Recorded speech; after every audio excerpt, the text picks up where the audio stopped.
Here's what's going on, guys. Jack with Black Tiger. Happy New Year. So in 2025, I did a dive hat series that I actually did not expect how many of you would like it, and many of you sent in questions. So kicking it off for 2026, I'm going to try and answer as many of those questions as I can. Let's start it off. Between submarines, diving, and SWAT, you've lived in high-risk environments. How do you define mental toughness? Good question. I've never thought about having to define mental toughness before.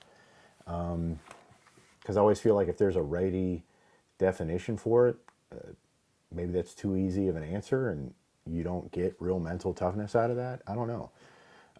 I feel like, speaking for myself personally, we've all had shitty times, right? And there are those times I know where I've been, sometimes they're short duration, but with a high intensity. Sometimes they're a little bit more drawn out, low intensity, but you're wondering like when it's ever going to end.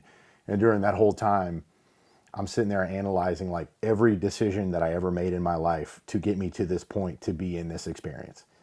And I think for me, just realizing that, just it doesn't last. The hard times don't last. You're going to get through it. The tough time doesn't keep going. Like you're going to get through it. And realize also that you're not the only one that's ever had to deal with this before. Like my name isn't Adam. I'm Jack Lewis. There's been billions of people before me, and there's been millions of dudes doing the things that I do before me. And they figured it out, and they got through it, and this too shall pass.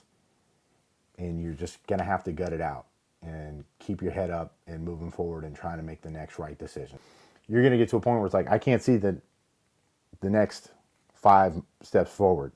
Next right step forward, and then make the next right step forward, and eventually you're going to string a few steps together to where you're going to get yourself out of that situation. That's the way it works for me. I don't know if that's terribly zen. I don't know if that's the answer that you're looking for, but that's how it works for me.